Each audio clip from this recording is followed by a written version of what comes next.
Last week, the Doggies continued their dominance by running through the Brelooms in a battle of the rain teams. Sylveon once again shouted souls into the nether to keep the dirge rolling. Latios navigated a tricky encounter with the Woobats, leaning on the Raging Bull to clinch a crucial Game 2. Now we're into Week 3, and Titans are going to collide. First though, we had another flurry of trade activity. The Blazing Brelooms got us started by trading Gothitelle and Infernape for Mimikyu, Houndoom, and the return of a coach's favourite, Haxorus. The Philadelphia Polytoads released Salamence, Cryogonal, and Barraskewda to acquire Chi-Yu, Frostlass, and to re-sign Squawkabilly. As soon as this trade happened, the Woobat front office went to work, cooking up a deal, letting Moltres, Luxray, and Kommo-o leave the club so that they could bring in the newly available Salamence and Volcarona. After an endless deliberation, the Ohio City Doggies waved goodbye to their beloved Shenpao, welcomed Hisui and Goodra, Pachirisu. In a statement following the transfer, Coach Twim said, "This was such a tough decision for the team. We love our Sour Patch Kitten, but this, we believe, will elevate the team in a couple of aspects, as well as give us more flexibility." Some really interesting and scary trades. The Polytoads adding Chi-Yu to that Goldengo Iron Hands core is terrifying. The Blazing Brelooms moving away from the Perish Trap strategy and adding more flexibility in Mimikyu and Haxorus can only be a good thing for that team. And Doggies adding bulky element in Hisui and Goodra with redirection in Pachirisu. Why? Why do we need this in the league? Will anyone be able to stop a rain team with a Volt Absorb redirection? Just how? We will start this week's roundup with Albuquerque Appletons versus the East Austin Archeobs. The battle for the South. 222 versus Mon Salad. Coach C is still trying to find the perfect ingredients for his superfood blend. Skeledirge getting their first KO of the season in week 2 ensures it will be in the bowl every week. But what gets added to the recipe is still to be decided. The pick your poison tapas menu of the Appletons is going to be a problem for even the most experienced coaches in the league. Looking at the matchup in more detail, and you have to believe that the Dondozo and Sneezape cores are going to be the stronger ones for Weez in this matchup. And Glamora also looks very, very good. For Coach C, Breloom and Electrode could be really strong supports in this match. Dragonite's versatility and coverage could be their win condition. New signing Samurott added to Skeledirge's kill from last week, giving Chal some seasoning for his croc steak. But alas, it wasn't enough. The plucky underdogs were crushed by Big Fish and an Angra Monka, giving the Albuquerque Appleton a 2-0 victory. Now we finally get into the titanic struggles, starting off with the Ohio City Doggies versus the New York Latios. Someone's O has to go. Fortunately, the biggest match of the season so far had to be played behind closed doors due to a rabies outbreak in the Doggies camp. League security couldn't risk these wild animals taking any additional lives. Luckily for League security, Coach Twim didn't let the animals off the leash and instead went for the Dragon Fairy sweep with Goodra and Enamrastherian. These two mons accounting for 7 kills over the 2 games, and Pachirisu bringing that world champ difference and getting a vital KO of its own. TCL put up a fight, but despite having the legal Uber Fluttermane, could not halt the momentum of the zoo trade and succumbed to a 2-0 defeat.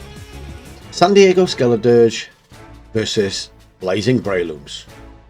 Can Starstreak lead the revolt against Chairman Otter's oppressive rule? How will the Rain Squad deal with the super speedy kick-ass Eevee? Can Roaring Mid finally make the step up and become Roaring Max? How will new signing Galarian Zapdos fare? So many questions going into this one. Look at the two squads. The rain mode definitely doesn't look great for the Brelooms. Rotom, Greninja, Serena, Pawmot, Moon, all resistant to Basculegion. And with Politoed not offering much beyond boosting Basculegion and letting Thundurus have 100% accurate Wild Bolt Storms, it's probably not worth bringing. Otter, outside of the fish and the frog, there's nothing really to hold Heatran back. There's a lot of fire weaknesses on the Brelooms roster. I'd expect pretty much more of the same from Otter though. Roaring Moon, making the Sylveon speedy, and Ribbon Cat spamming Hyper Voice until something stops it. Let's take a look at the teams. I like what Starstreak has brought here.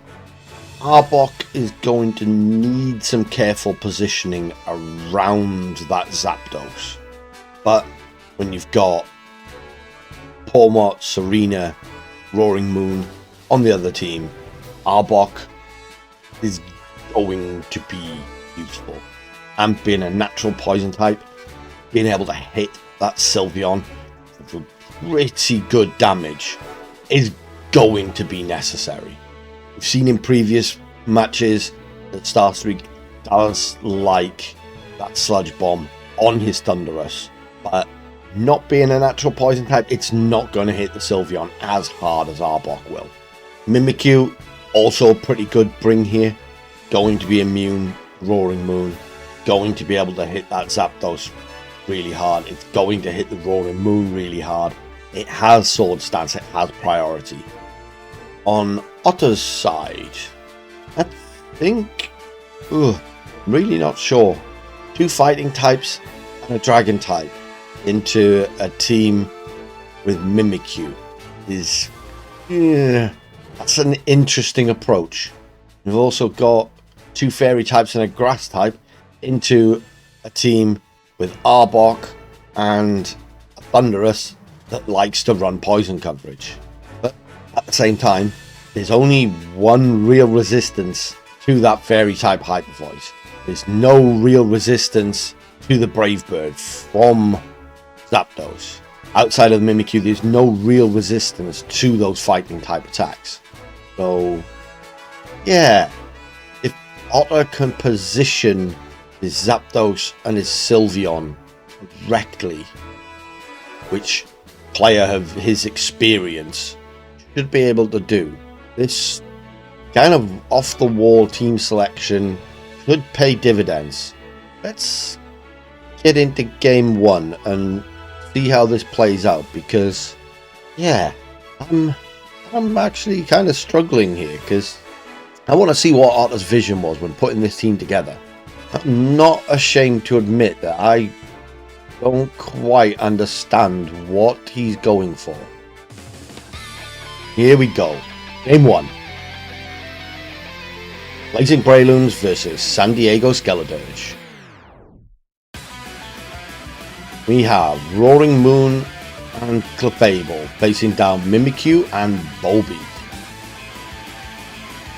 Booster energy from the mid. I love the fact that he called his Roaring Moon Roaring Mid too. Obviously, the Prankster Tailwind will go first. We have the Terror from Otter onto the Roaring Moon. It is Terror flying. We are going to see some acrobatics. But will it crash and burn? Bug barts out some wind. Mimikyu with a play rough. Now resisted. Acrobatics comes out and the little bug is gone.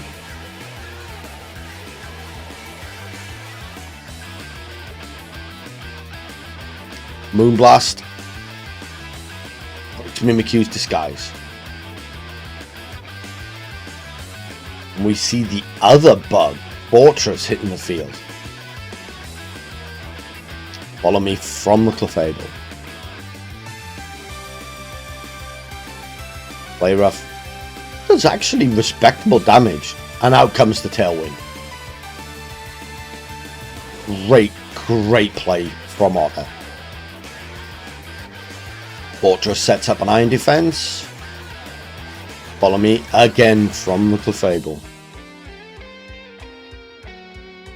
Acrobatics comes out into the Fortress. Play rough.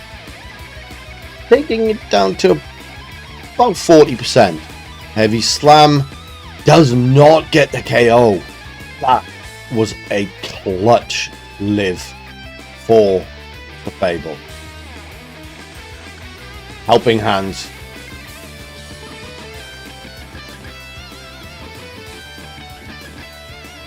Shadow Sneak finishes off Schmoopy. Roaring Mid with more acrobatics. Can this one be more impressive? Yes, it gets the KO on the Mimikyu.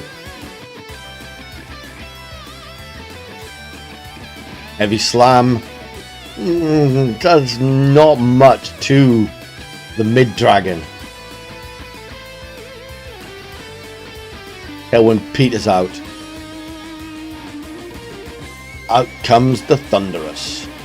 Why the Thunderous sat in the back with a flying type on the field, I'm not entirely sure. Terra coming out from the Brelooms. Onto the Thunderous. Terra Water. That's an interesting choice. Take out from the Pookie Bear. Breaking Swipe doesn't do a great deal of damage. Does drop the Fortress attack. Body Press almost takes out Focus Sash.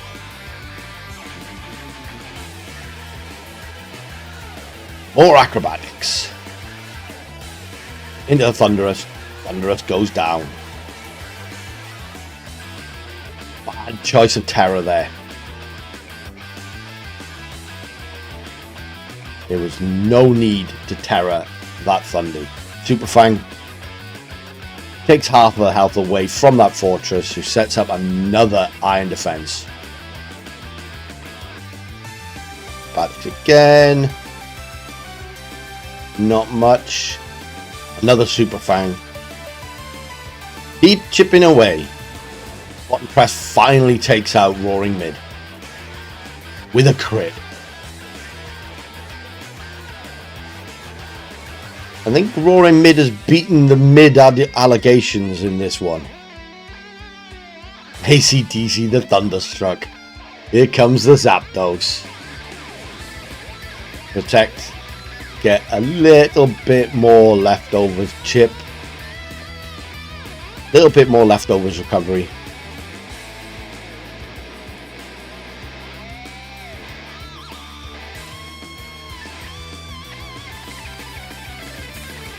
Super Fang. And Brave Bird. Down goes the Fortress. Game 1 goes to the Skeledirge. So, a couple of things I don't quite understand from Starstreak in that game 1. One, why you've got an Iron Defense Body Press set into a team with 2 Fairy types and a Natural Flying type that resist it, and a Roaring Moon that will normally go Terra Flying Acrobatics. The Heavy Slam on that Fortress is great into the 2 Fairy types, but also why you left your flying resistance in the back once the Roaring Moon went Terra Flying Acrobatics. Then to bring Thunderous out and instantly Terra Water, which then also removed your flying resistance. Just, I don't know, that might seem harsh, but it just didn't make any sense to me. I think Starstreak forced the issue enough. If he brought out that Thunderous sooner, he might have been able to force the Roaring Moon off the field to then be able to deal with the Pawmot before it started Super Fanging everything to oblivion. Game 2, I'd absolutely be leading that Thunderous. There was no real answer to it beyond the Pawmot. So I think Starstreak needs to start playing some positional mind games with Otter here. For Otter, I think, having seen that Thunderous, I'd be bringing the Pawmot, but I'd probably switch it up and bring the Sylveon out for Game 2. Or you could even just go the same again and go, well, stop me.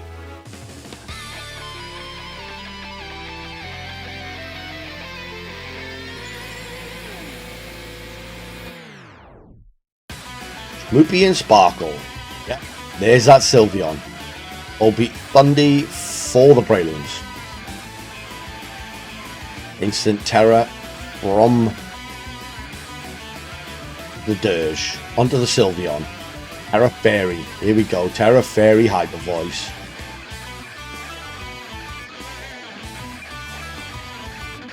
And a Helping Hand.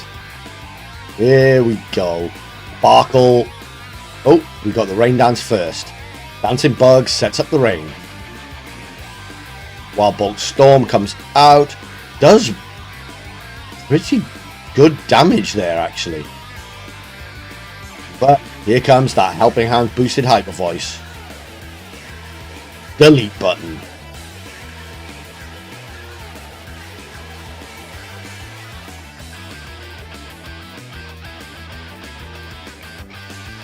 Rillaboom hits the field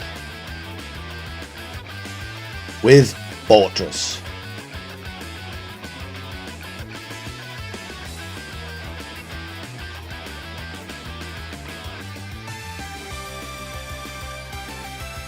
Grassy Seed Rilla. Okay. Got the fake out pin. So I expect a double protect here from Otter. There's one. And there's two. No fake out for the Drummer Ape.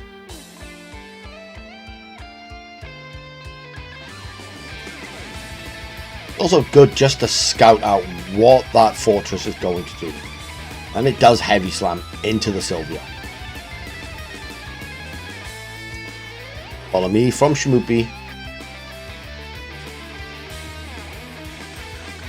Batsy Glide not enough to take it out. And it gets a cute charm. Oh, God. Hyper Voice. Actually not enough to take out the two. Iron Defense set up.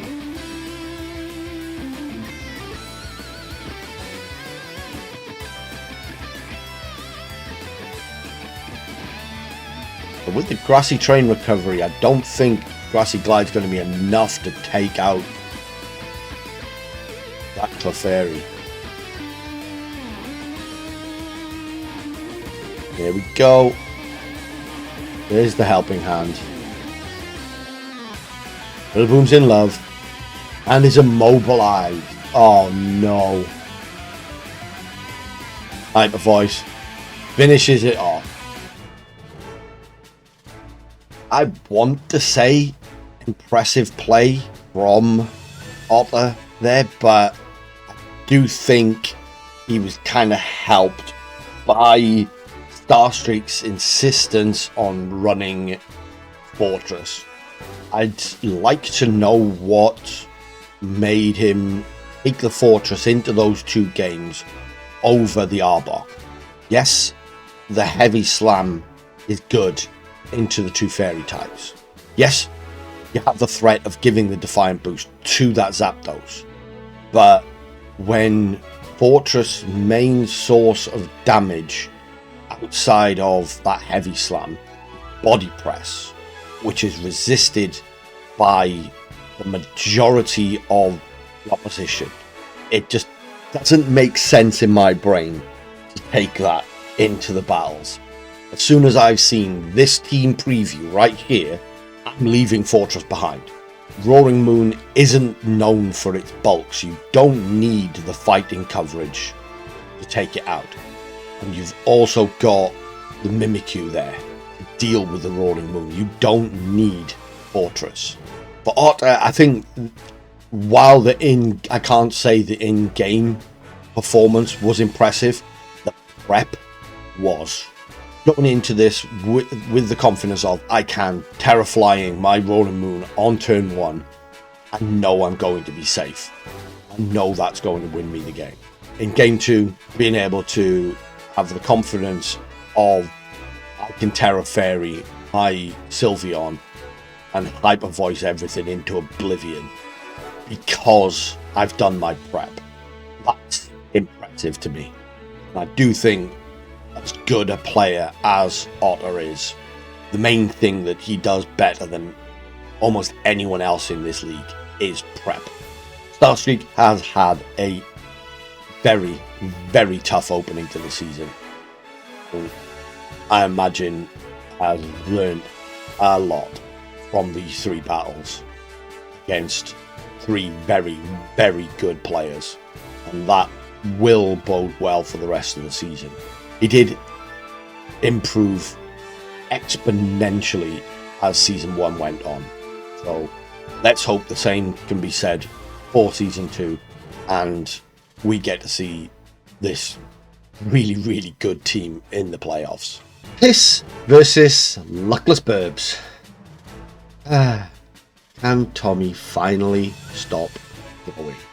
Unleash the true potential of his squad?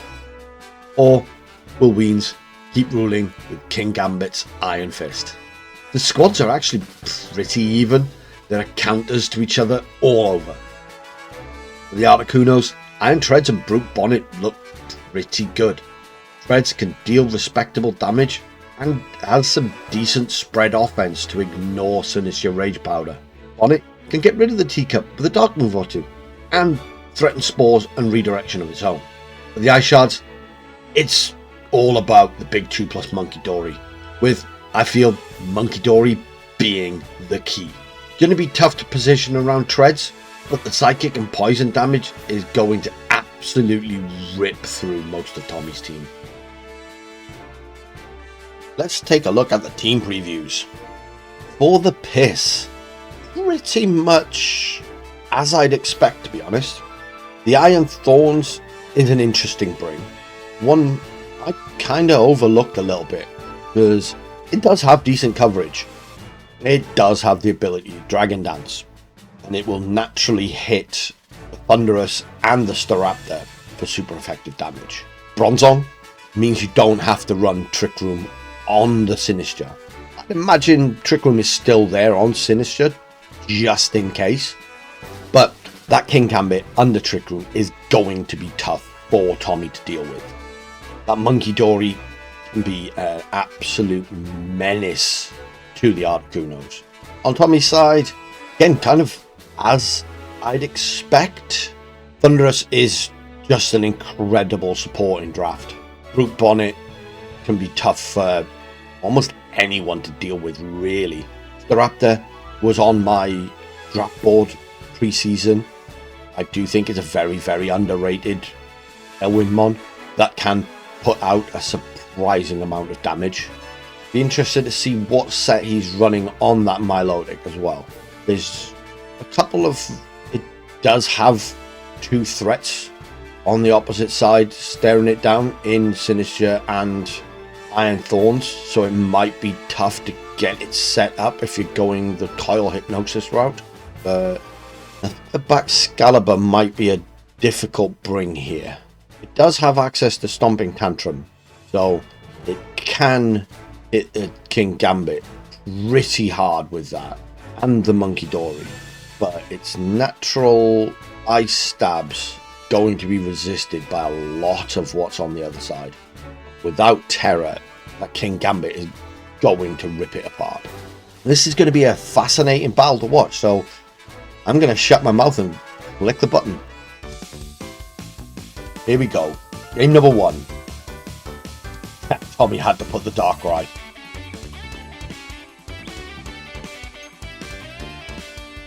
Since the Raptor on the lead versus Monkey Dory, King Gambit.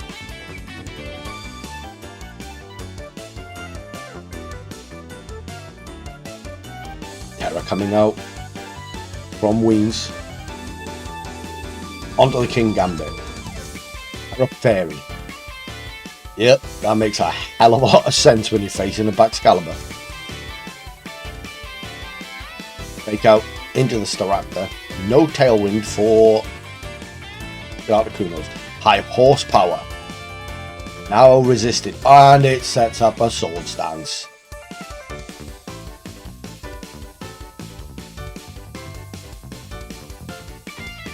Excalibur Protect. Scouting for the Terra Blast. Sucker Punch. Oh, +2 Sucker Punch into the Staraptor. Deleted.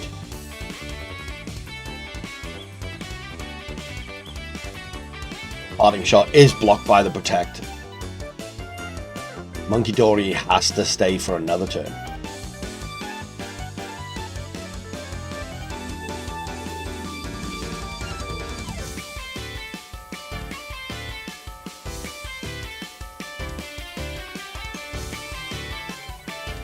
If you've got Haze Milotic in the back, now's the time to bring it out, Tommy.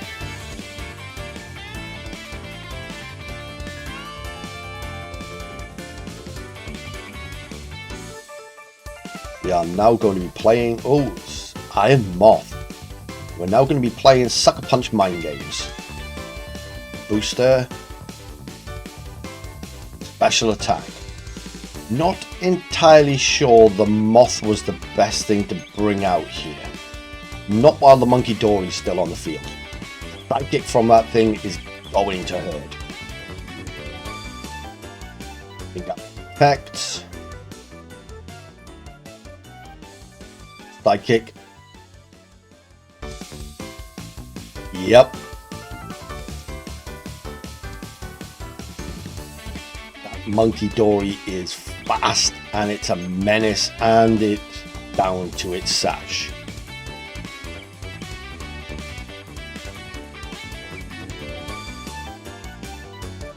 Now comes the Thundy.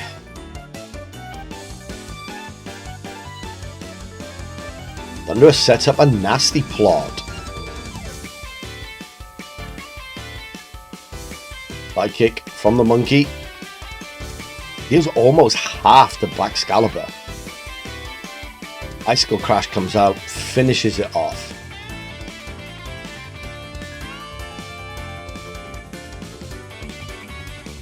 But Terra Blast, Terra Fairy, +2.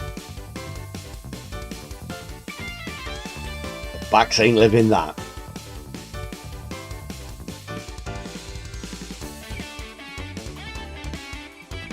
Out comes the Sinister. These nicknames are amazing.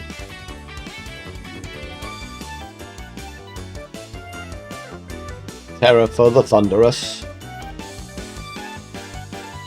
Terra Dark. In front of a Fairy type King Gambit. Yeah. It does resist the Sucker Punch though.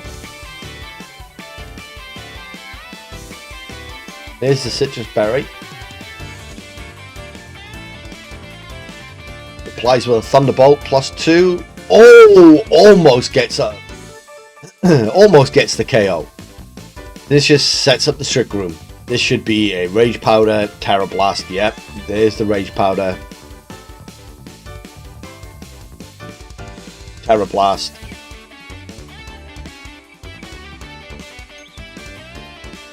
End of Thunderous. Game 1 goes to the piss.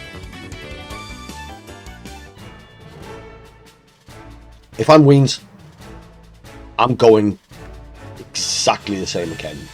For game one, that game plan worked to perfection, so it's up to Tommy to figure out how to beat it. For Tommy, you can't let King Gambit get set up. Now you know it's a Terra Fairy Gambit. You're almost forced to lead Iron Moth and Terror at turn one, because you know now it cannot take a Psychic from that Monkey Dory. So lead the Moth, Terror it, get rid of that King Gambit, because if it Terra Fairies, you've got Poison move. If it doesn't Terra, you've got the Fire move. So you're essentially forcing the King Gambit off the field. I'd also be bringing the Bonnet. Start playing some Spore mind games. I'd also be bringing the Milotic. If King Gambit wants to get set up, it's got to get rid of the Milotic first. Just potential for that thing to have haze and sit there spamming Scald, which could get a burn. That's almost a perfect King Gambit counter lead there. Turn one, you click Scald. If it sets up, turn two, you click haze. And you just rinse repeat that until the King Gambit's dead. Easier said than done, I know, but you've got to counter that King Gambit somehow. We didn't get to see a lot of the Thundy. That was an interesting idea with the Nasty Plot Thunderous. So you lead Moth, Milotic, you bring Thundy, probably Brute Bonnet as well in the back. There's a couple of counters to the Bonnet on Ween's side of the field in Monkey Dory and Tauros, but I think it's worth the risk. Those spores are definitely worth the risk in my opinion.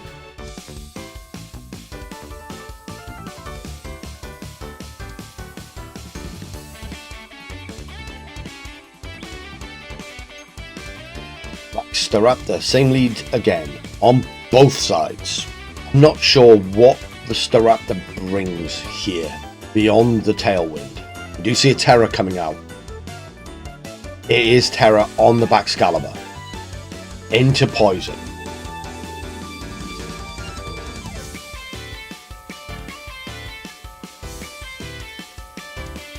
And we see the Terror from Weens onto the King Gambit again.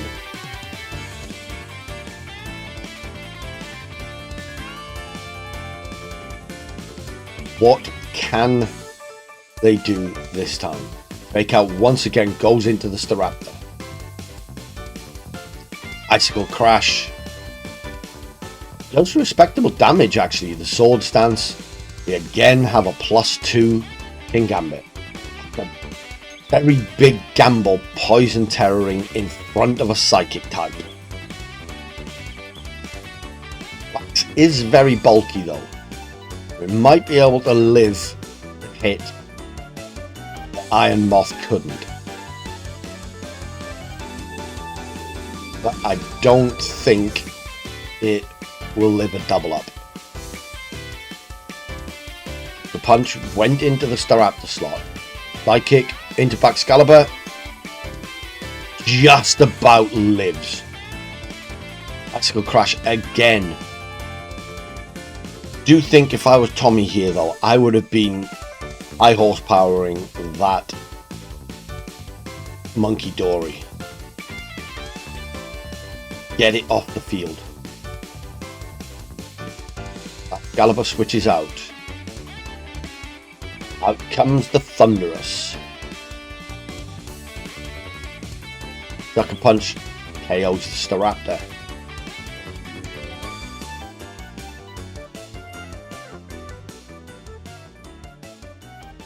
Sidekick deals way too much damage to that Thunderous. That monkey might be frail, but it packs a punch. There's the Moth.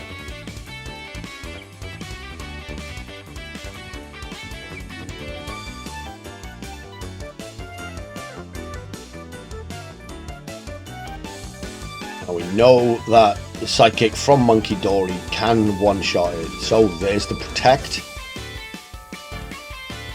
Sucker Punch comes out and finishes off the Thunderous.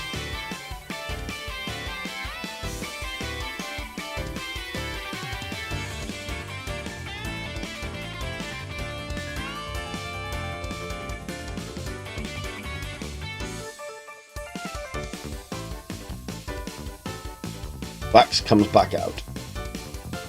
This is probably going to be the end. Yes, Sucker Punch, crits, unnecessary. Vax is gone.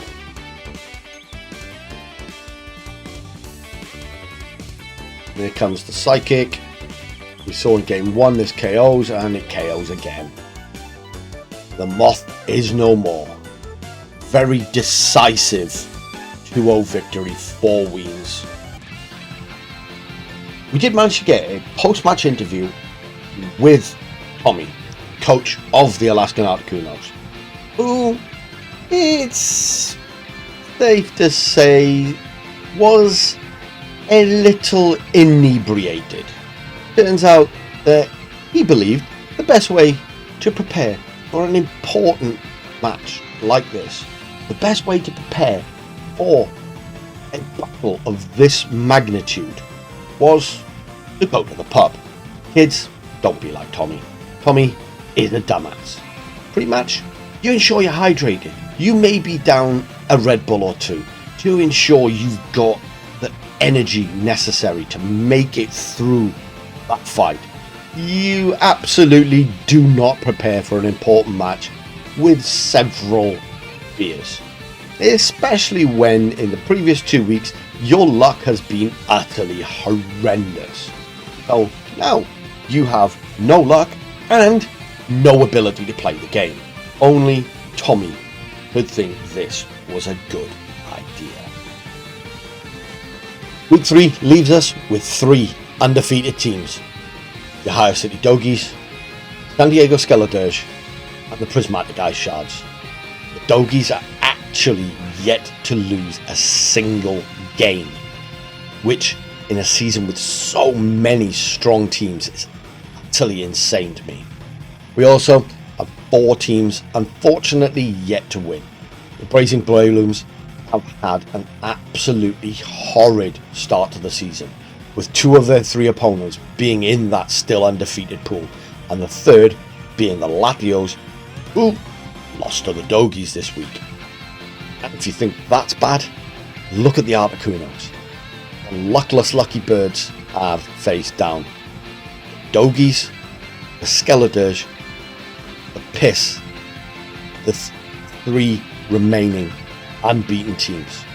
The fact that they've actually run all 3 teams very close, except this week when idiot Tommy decided that lifting pints was the pre-match warm-up, is very, very impressive. Looking ahead to week 4, and there is really only one match that needs to be talked about. The Ohio City Dogies versus San Diego Skeledirge. School bully running roughshod over the league versus the tyrannical ruler of the league. Again, someone's O has to go. Looking at the rest of them, we have the Articunos looking to bounce back once again. This time with a slightly easier task, you would have to say, against the 222 Appletons. The Latios make the short trip up to Philadelphia to take on the Polytoads, and the Blazing Brelooms continuing their horrendous start, facing off against another defeated team in the Piss. When will Starstreak catch a break? We are taking a very brief break for the holidays. So if you do not want to miss the exciting action in week 4, hit that subscribe button, ring the notification bell. I wish you all a very happy holidays, and I will see you all in 2024.